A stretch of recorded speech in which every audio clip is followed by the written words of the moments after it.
Negara produsen kendalikan dunia perdagangan lalu kendalikan dunia keuangan. Itu persepsi old mind. Pasar modal dan pasar uang lah sebenarnya pengendali dunia keuangan. Dan ini persepsi new mind. Neraca perdagangan positif dianggap baik dan solusi bernegara oleh old mind. Faktanya selama menjabat malah impornya membesar. Lalu selalu negatif dagang dengan kakak tertua Tiongkok. Jujur, entah bagaimana kok sekarang kakak tertuanya negara komunis ya. Dan diterima luas lagi pemahaman bahwa tidak apa-apa bekerja sama dengan negara komunis. Yo wes, kita lanjut. Toh jabatan old mind ada batasnya. Kembali ke kalimat awal, negara produsen akan kendalikan dunia perdagangan dan dunia keuangan. Itu strategi Tiongkok. Di mana negara defisit alias yang Tiongkoknya surplus, pasti negara yang kalah tersebut akan dipaksa pakai yuan. Catat ya, ketika sebuah negara pakai mata uang negara lain untuk transaksi, artinya negara tersebut kalah ekonominya. Kita lihat strategi serangan ekonomi dari ilmu ekonomi. Money 1.0 adalah uang hanya sebagai alat bayar pelancar transaksi. Kemudian uang menjadi alat modal yang disebut money 2.0.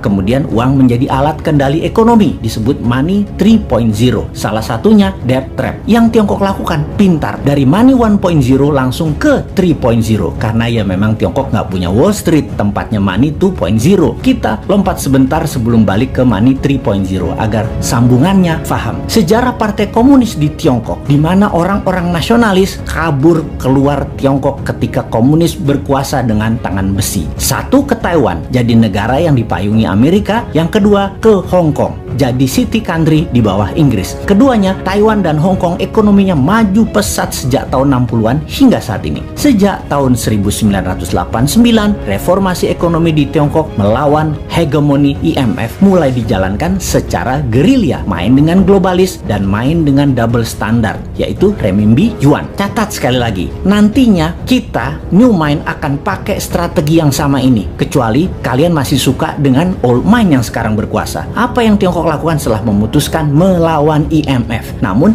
di permukaan pura-pura taat pada Amerika? Ini terjadi di zaman Deng Xiaoping awal mulanya. Mereka jadi negara produsen buruh murah. Maklun mengerjakan sebagai tukang jahit apa saja yang disuruh globalis, lalu perlahan menggeser dari maklun tukang jahit menjadi negara produsen. Maklun ini adalah strategi agar terjadi pembiasaan. Ketika awal menjadi negara produsen, Tiongkok mengizinkan pemalsuan atau kopi atau tiru merek-merek ternama dunia untuk beredar di dalam negerinya. Semakin mahir, maka mulai negara membiayai sektor hulu produsen, pabrik-pabrik dengan uang renminbi yang uang tersebut tidak boleh beredar di luar negeri, hanya boleh beredar di Tiongkok. Inilah awal tahun 90-an mereka lakukan ini semua secara masif, secara gila-gilaan. Apa saja dibangun, dan setelah menjadi pengendali produksi, mulai ekspansi di tahun 2013 dengan strategi BRI, yaitu Belt Road Initiative. Perlu banyak negara yang harus dikendalikan oleh Tiongkok. Perlu banyak negara yang penduduknya lapar dan pemimpinnya lemah agar mudah dikendalikan, agar membeli barang-barang Tiongkok dan menggunakan mata uang Tiongkok. Awalnya dengan memberi pinjaman, namun bukan uang tetapi barang, seperti jalanan dibangunin, pokoknya jadi barang. Jembatan dibangun jadi barang, pelabuhan, bandara, jaringan kereta api yang semuanya punya kesamaan, yaitu pelancar jalur angkutan barang guna menciptakan ketergantungan terhadap produk Tiongkok dan kelancaran distribusi barang. Kemudian kendali atas pasar yang kebetulan semua bergeser ke digital. Jadi strateginya adalah beli dan ambil semua jaringan marketplace